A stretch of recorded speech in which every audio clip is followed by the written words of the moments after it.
Well, hi guys. It's Howard again. I guess this is now episode 2. This is my workbench behind me. You can see there's a resonator guitar sitting on it.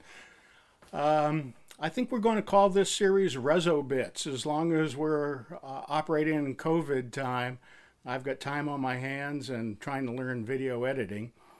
I've decided to continue on with the second episode here and perhaps more after a while. Who knows?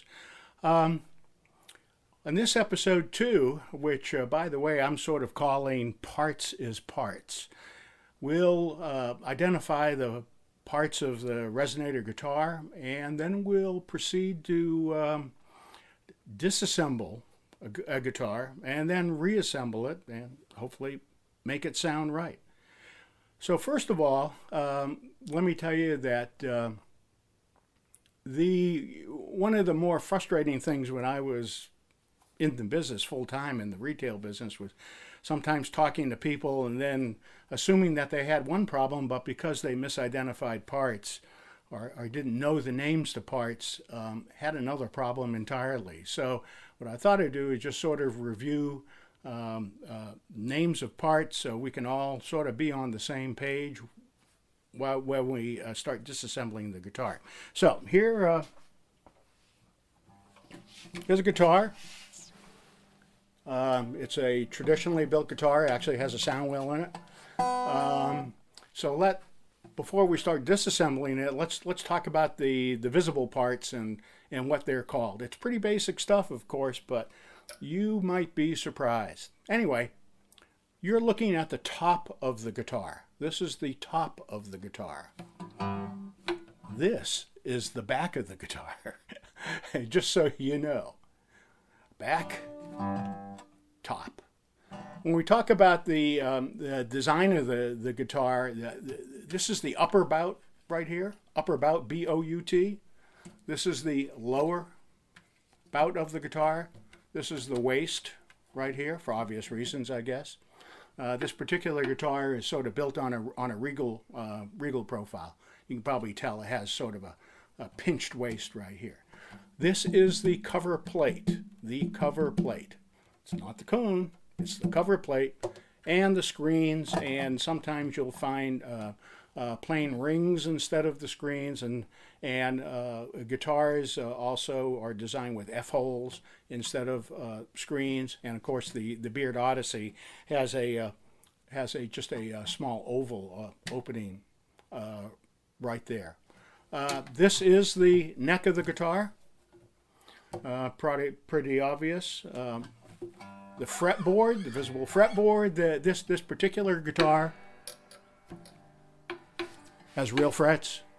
Also, you'll find guitars that are, instead of real frets, have inlaid frets.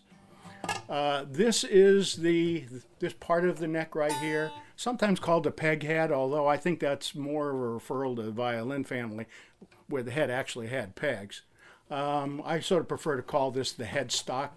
It's another name, headstock of the neck. These are tuning machines.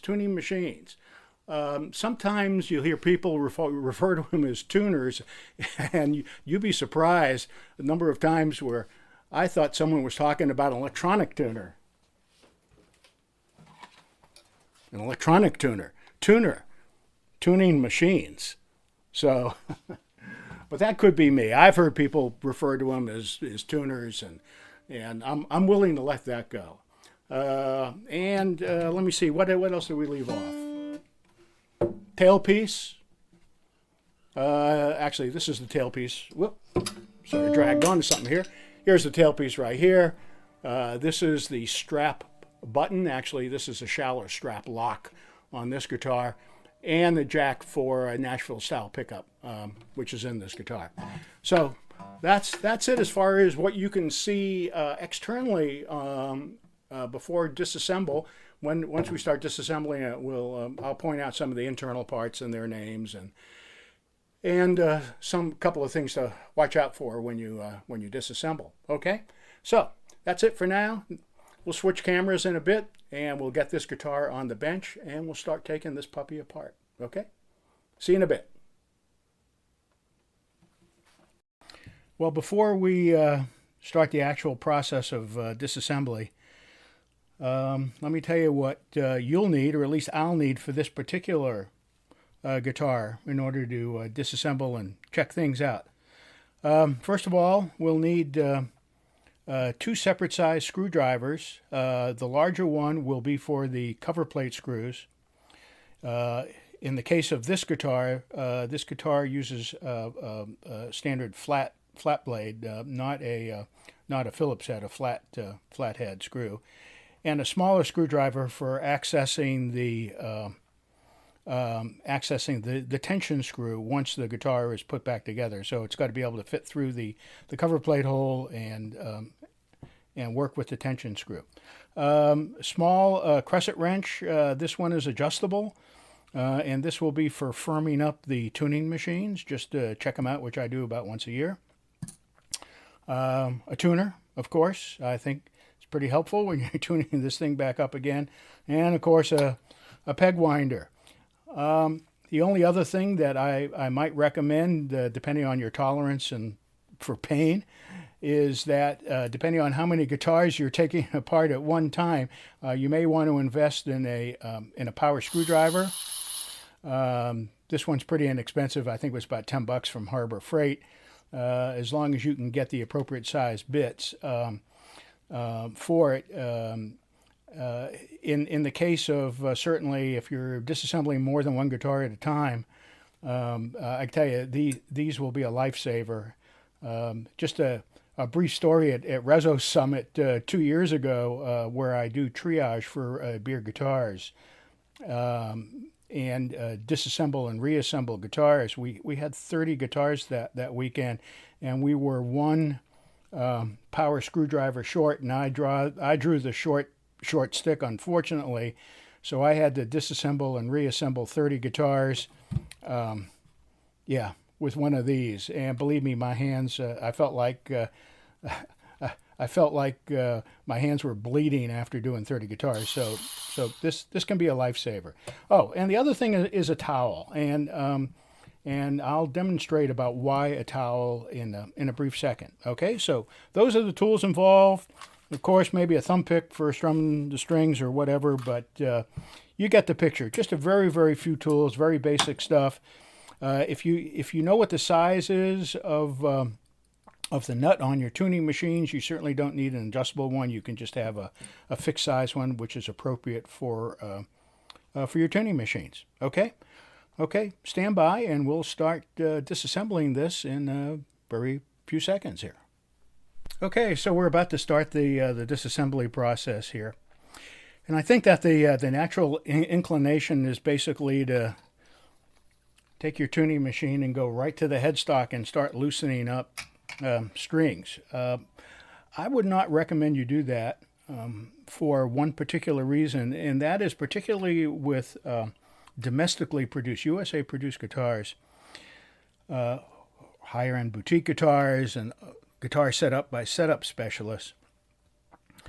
The action of the strings is very high, basically maybe a 1/16 of an inch under the palm rest.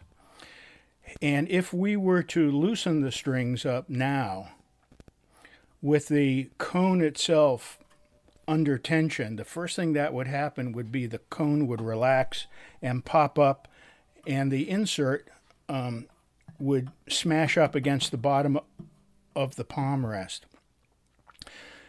And while it's not so critical with a plain insert, although certainly inconvenient if something were to happen to it, I think it's a lot more critical for guitars, particularly with the Nashville pickup installed, because if you happen to, which by the way takes the place of the bridge insert, and we'll take a peek at the pickup in this particular guitar. So that if the pickup itself smacks up against the bottom of the palm rest and damages the pickup, well, then you're out like $200, and it's a non-trivial expense. So why bother to do that? So the solution for that is basically to take off the cover plate first move the cover plate out of the way, and then loosen up the strings and allow the cover plate to relax. So my preferred method for taking off the cover plate is basically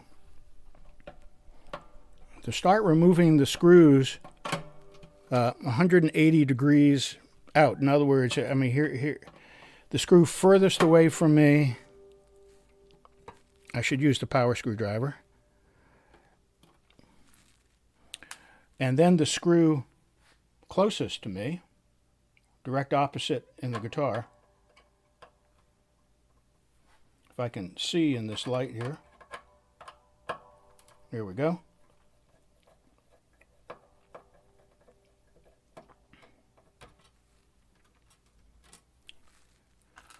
And then continue to take the screws off at opposite. So we'll just go around the clock and take screws up, and then gradually the cover plate will flex and lift, and then we can move the cover plate out of the way, which is why this towel is here, because with the strings through it, I will lift up the cover plate, and I'll demonstrate that for in a second here where that is, and basically move the cover plate toward the neck. So you don't have to stick around while I'm removing all these cover plate screws. So I'll be back once the cover plate is completely detached from the body of the guitar. So stand by.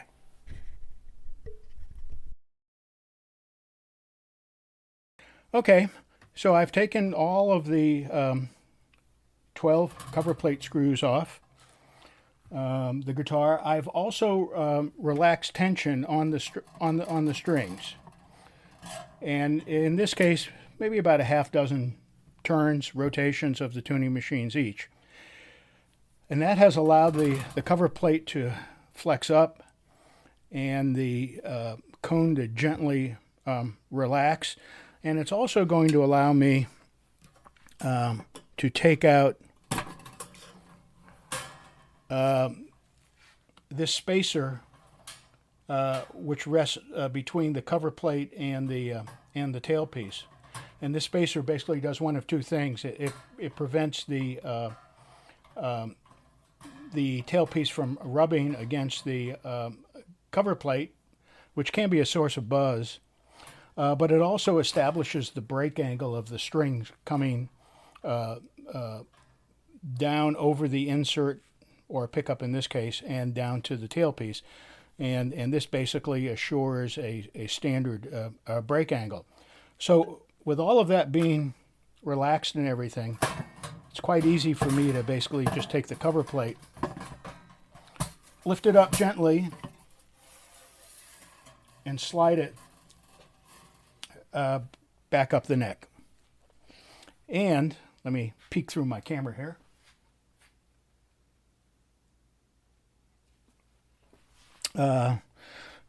And basically this will expose the cone and the spider and the bridge insert, and which is in this case a Nashville pickup. I am not going to change strings on this guitar, but I am going to remove the strings from the tailpiece, and that'll give me access to the cone. Oh, hang on a minute, I need to relax the string a little more.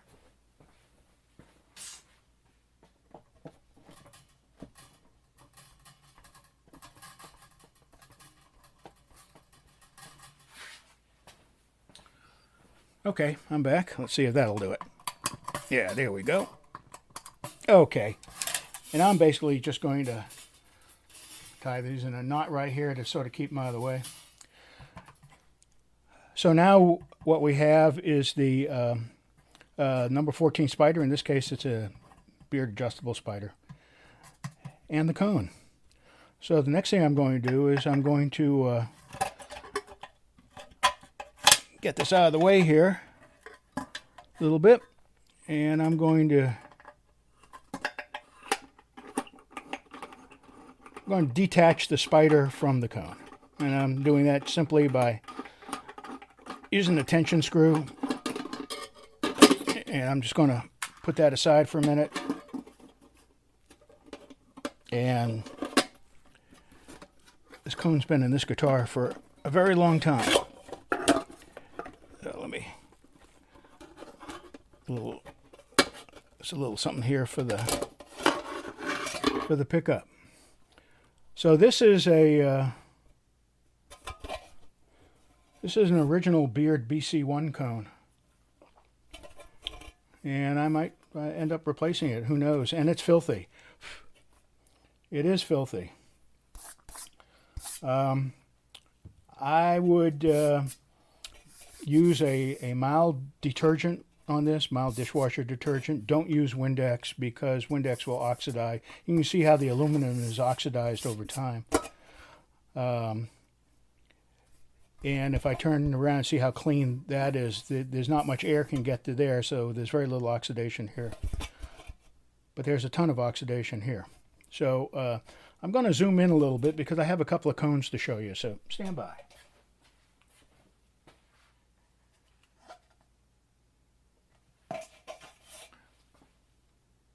Okay, let's see how this looks. So I'll make up my mind what I want to do about that cone. But I've got a couple of other cones to show you a comparison. Like I say, this is an original, I believe an original Beard BC1 that goes back quite a few years.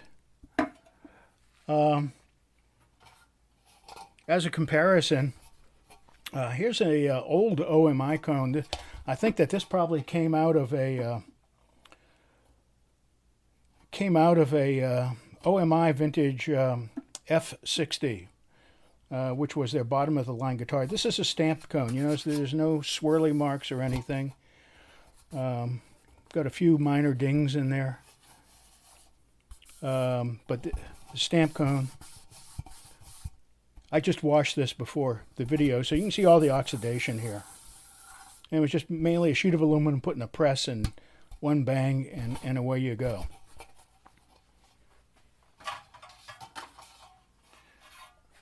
Here's another old cone. This cone actually dates back to 85. 1, 2, 3, 4. And this was the original cone. Let me see if I can make sure that this is... There we go. Maybe the other one didn't come out so well, but anyway, this is the original cone that came out of Beard serial number 2, which was an 8-string. 1, 2, 3, 4, 5, 6, 7, 8.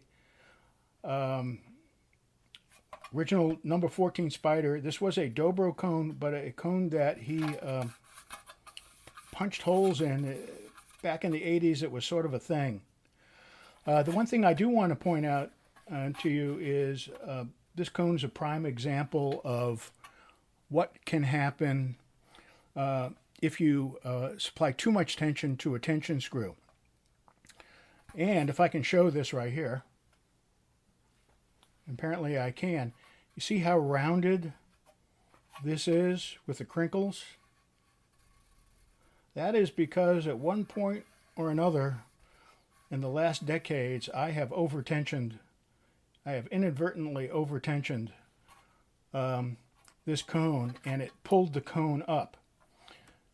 Instead of the round, here's a comparison. You see how crisp the edges are to the inner radius of the cone. So here you go. This cone is basically unmolested, albeit old.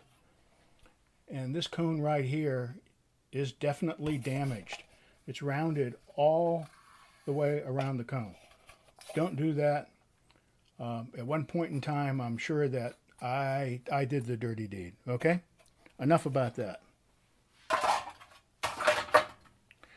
So, let us take a peek inside this guitar, and I'll be right back. Okay, well, here we are. This is as unbuttoned as we need to get for cleaning the guitar or reinstalling the cone, or perhaps putting a new cone in the guitar.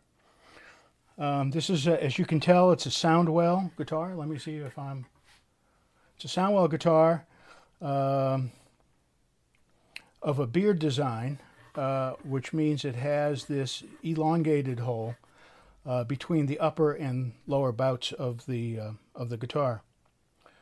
The spider is a modified number 14, what Beard calls an adjustable spider. You see these set screws on there, and in the actual saddle of the spider is a first generation Fishman Nashville pickup, and you can tell that it's a first generation because the insert itself is mounted in this metal bracket, and the wires come off either side for the bracket and are routed over the lip of the sound well ledge and out to the jack of the guitar.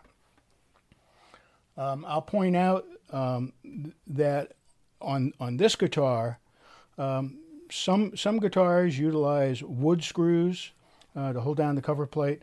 This guitar uses machine screws. It's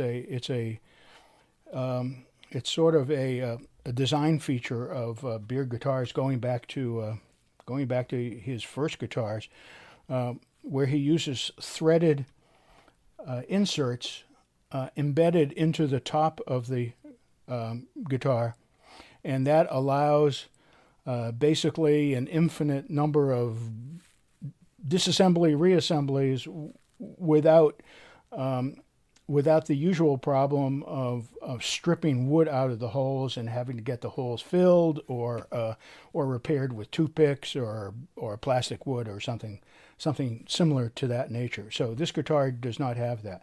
The guitar is very cleanly built inside.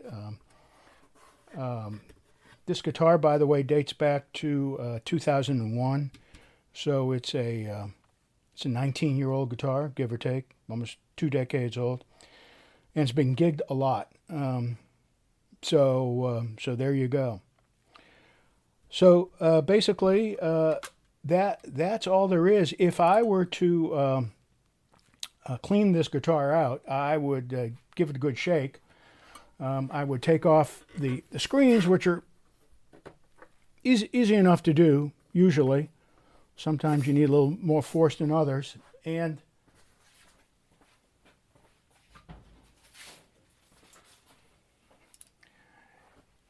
in my case, I've got a little, just a little air compressor down here in the shop, and I would use this just to blow out accumulated crap and dust with this air compressor and give it a good going over. If you don't have a small air compressor, they can be had for way less than $100 these days. Then a can of compressed air, or just give it a good shake and rattle and get that stuff out of there. You don't want the stuff adhering to the cone, and it's just always nice to have a clean guitar. Well, with that, I mean, if there is nothing wrong with the guitar, or if you've basically decided to pop in a new cone, then there's nothing really left to do except to reassemble. So let me put this nozzle down and we'll start reassembling.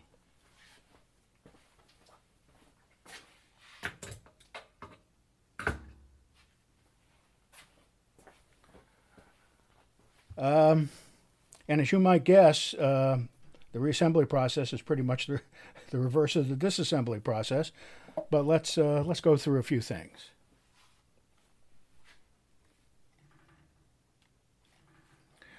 Okay, I've decided that I'm going to, after looking at that old cone, I didn't realize how old it was. I'm going to basically replace it.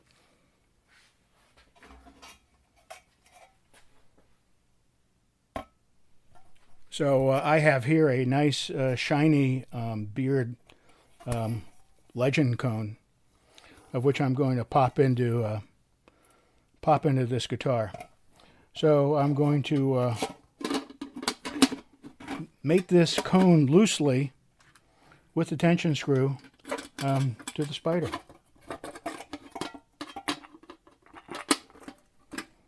Using the appropriate size screwdriver.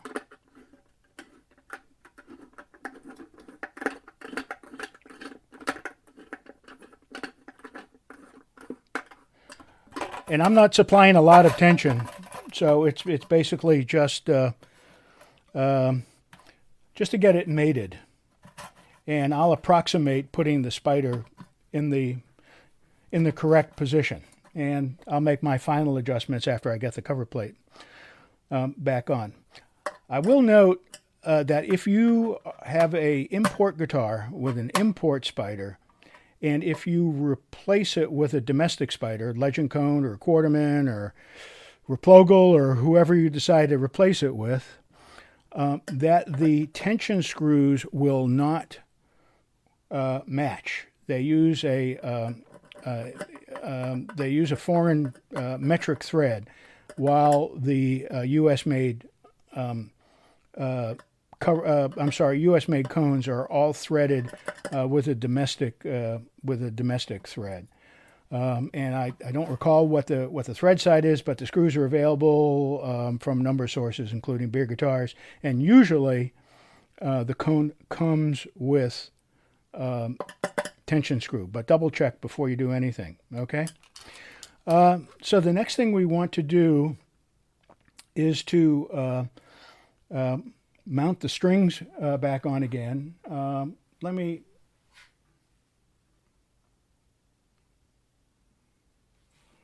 As you can see, basically when I removed the cover plate, I basically just left the strings threaded through the cover plate. So all I have to do is reattach the strings here and then slide the cover plate back into position. So let me start reattaching some strings.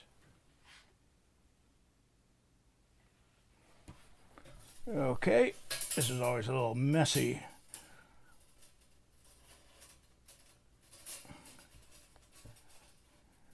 Things never unwind the way I intend them to unwind. Okay. Okay, so here is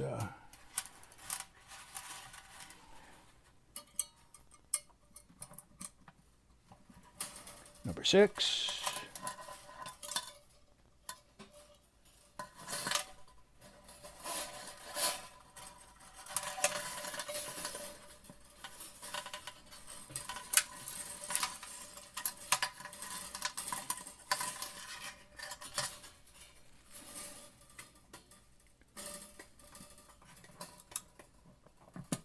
Tell you what, I'm going to relax tension on the screws a little bit more, and I'll be back once I get these strings all in there. Okay, stand by. Okay, what I've actually done is to slide the cover plate back into position first, and fed the strings through the cover plate.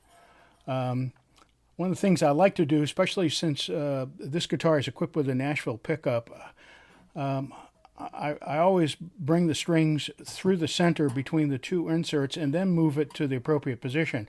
My fear is that if I, for instance, string 6 and string 1, if I start at that position, I'm more likely to snag the wire from the Fishman pickup and drag it when I move this all in the position. And I really want to avoid doing that because, as previously mentioned, the pickup is very expensive. So basically, I've already done strings 2 through 6. Here's string 1 in here. It's in the slot, and basically, I'm just going to put enough tension on the strings to just slightly lower the whole cone and spider assembly.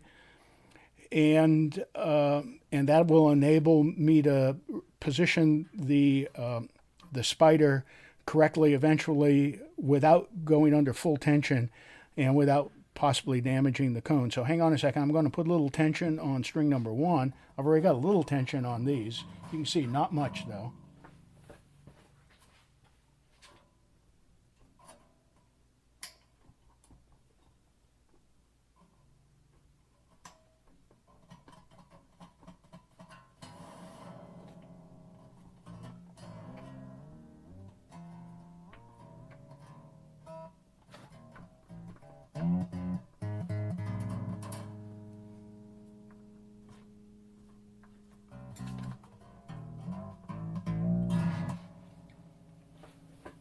Okay, so I've just got the barest amount of tension on those strings right now, just enough to keep the strings in the slots. And they're in the slots at the nut as well. You can't see the nut, but I can. Okay, and what I'm going to do right now is to just put a couple of cover plate screws, just enough to keep the cover plate in place. Let me see if I can do this without the benefit of a screwdriver.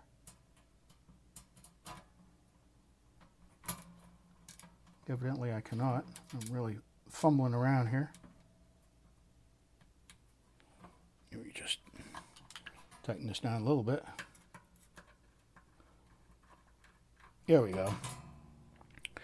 The other thing I'll note, by the way, two things, if I haven't mentioned this before. Beard cover plates with the extended palm rest, with the high palm rest. The cover plate actually has a neck side and a tailpiece side. And I've made the mistake more than once, because if you reverse them, the strings will hit the bottom of the palm rest. So make sure that, particularly if it's one of the beard cover plates, that you mark the cover plate underneath which side goes to the neck, okay? I've already made that mark, so we're good to go here. I'm just going to put another screw in here.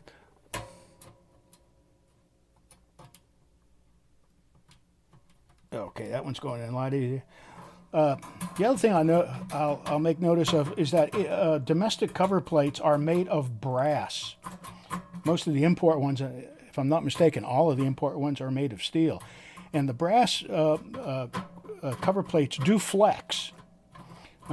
So when they're released from tension, when they're released from the guitar, will have a tendency to flex a little bit, and eventually they'll be flexed downward as well as I permanently mount the screws. If you remember this must go back underneath the tail. Hopefully I've got enough slack here where I can sort of shove that in there. And if not, the plan B is to relax a little tension, which I'll do right now.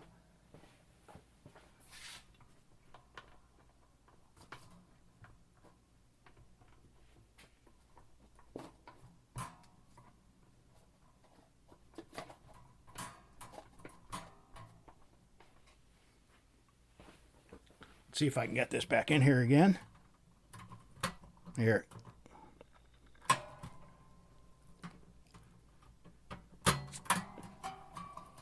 Okay, this one's being reluctant. There we go. Okay, so that's in there now. So this is really a good opportunity to align the spider. And I'm pretty close, and it's easy to do with the guitar relaxed. In other words, with the strings not under tension. We want essentially the bridge insert to be at right angles to the neck, and if the guitar is built properly, that can happen with a couple of screwdrivers. I'm going to get a little bigger screwdriver. Hang on.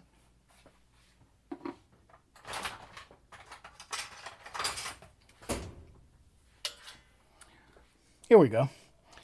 And it's maybe a little difficult to tell, but this is very easy to do with a fan style cover plate, because all you have to do is position 3 out of the 4 legs, the 4th one being hidden by the tailpiece. All you have to do is position that straight down the fan,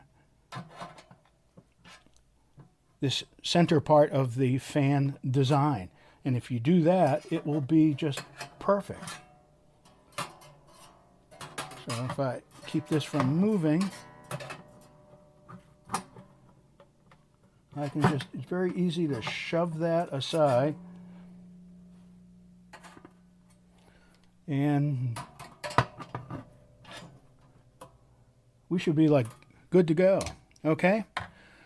So before I permanently mount the cover plate, I'm going to bring the guitar under more tension, and that will allow the cone spider assembly to sync, and will allow me to reattach the cover plate without smacking into the the bridge insert. So I'm going to add some more tension to this guitar. So here we go.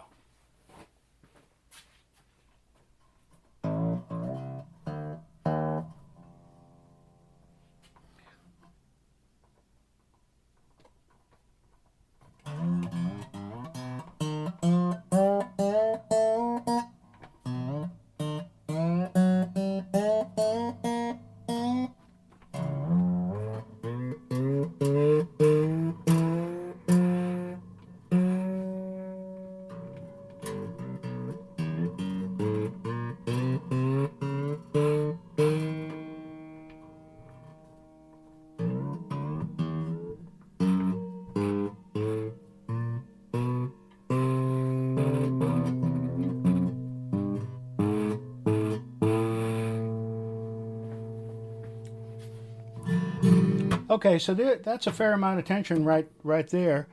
If you noticed, that sounds pretty crappy. I know it. That's a lot of rattle, but we're going to take care of that very, very soon. So what I'm going to do now is, because this thing flexes, I'm going to start tightening this down all the way around, and pretty much the way that the guitar was disassembled. Where I can do this.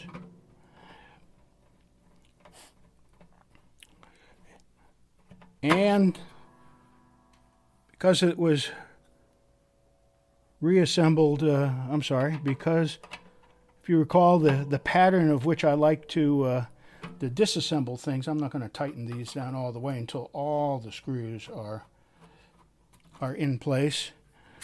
I started with these 2 screws. My next screws are going to be here, so on and so forth, until we get all the screws in.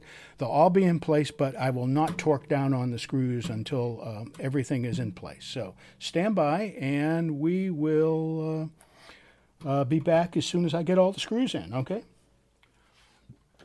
Okay, so I've got all the screws mounted in the cover plate, however loosely. And what I'm going to do now is basically tighten down the cover plate, make sure everything is firm, and I'll keep you guys here while I do that. I don't think it'll take that long, but again, I want to go in that same pattern again, or pretty much that same pattern. And I'm just snugging up these screws. Whether or not you're using, your guitar uses wood screws or machine screws, do not over torque these. In the case of wood screw, it's easy to strip wood out of the guitar and you'll have a minor repair job on your hand. If it's the machine screws, which I think Beard is the only one using that, there's a danger of pulling the threaded insert out of the top of the guitar, and that's more of a problem, and you don't want to be doing that. So just until you feel resistance, and then stop. Okay, so we're basically halfway there already. Let me see, where do we stop? Right here.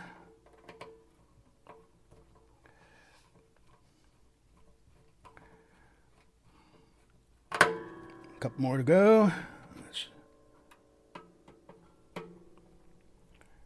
Just until you feel resistance, and stop.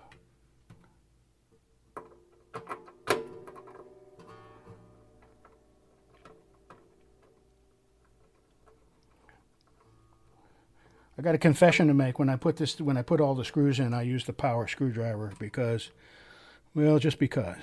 You understand. Harbor Freight. I think I paid $10 for it. It's a lifesaver, believe me. Okay.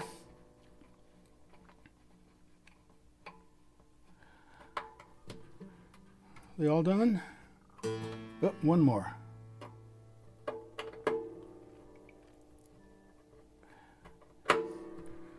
Okay.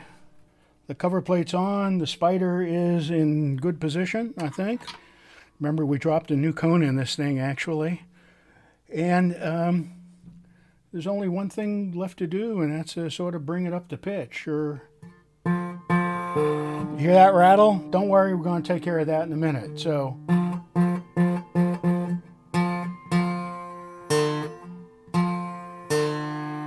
let me see if I can't get a G in my head. Hang on a minute.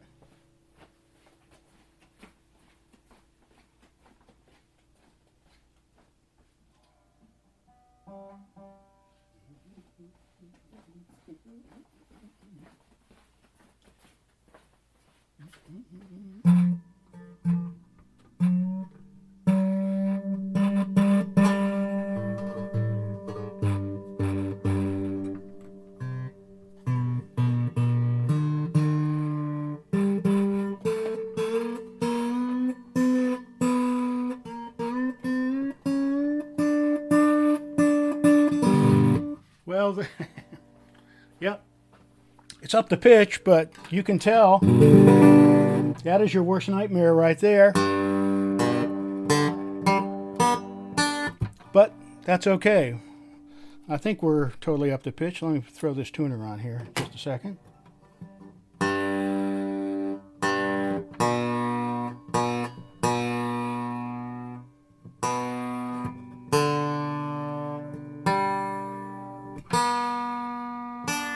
Yep, that's basically there. Okay, so I mean, the last thing I'm going to do is that rattle. We're going to take care of that tension screw right now.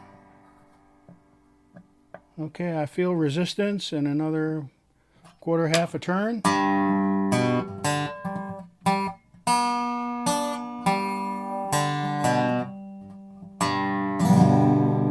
Rattle is gone. Okay, so let's check it out here.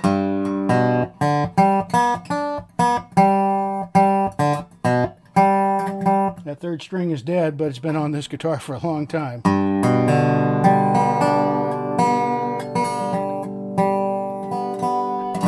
But basically, the guitar plays clean. There's no rattle at all. Okay? So, about the only other thing that I recommend doing once or twice a year, and forgive me, I'm going to flip this guitar over here.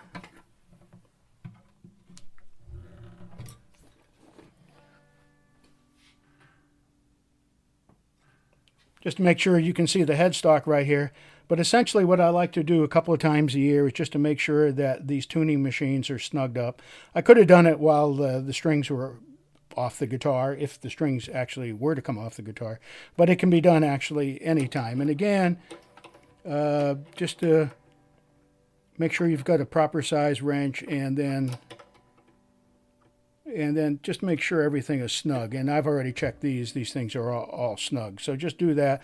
That'll prevent rattling, or worse, that'll prevent the tuning machine from popping out. But you only have to do that like once a year. It's pretty stable after that.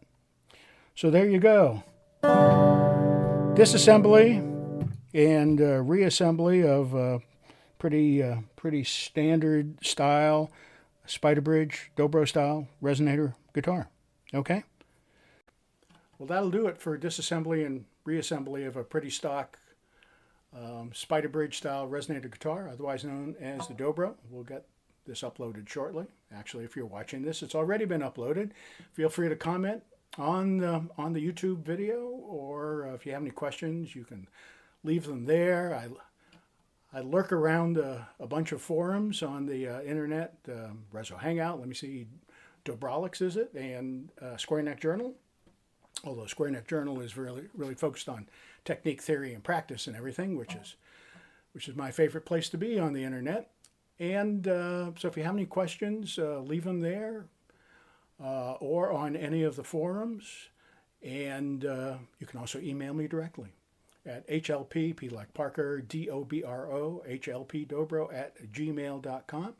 I'm thinking there's a good likelihood that it's going to be in episode 3, although I have no idea what the topic is going to be, but it'll be something I think that'll interest many of you. Okay, thanks for watching. Good luck, practice, play more, practice more, play more, practice more. Okay, ciao for now.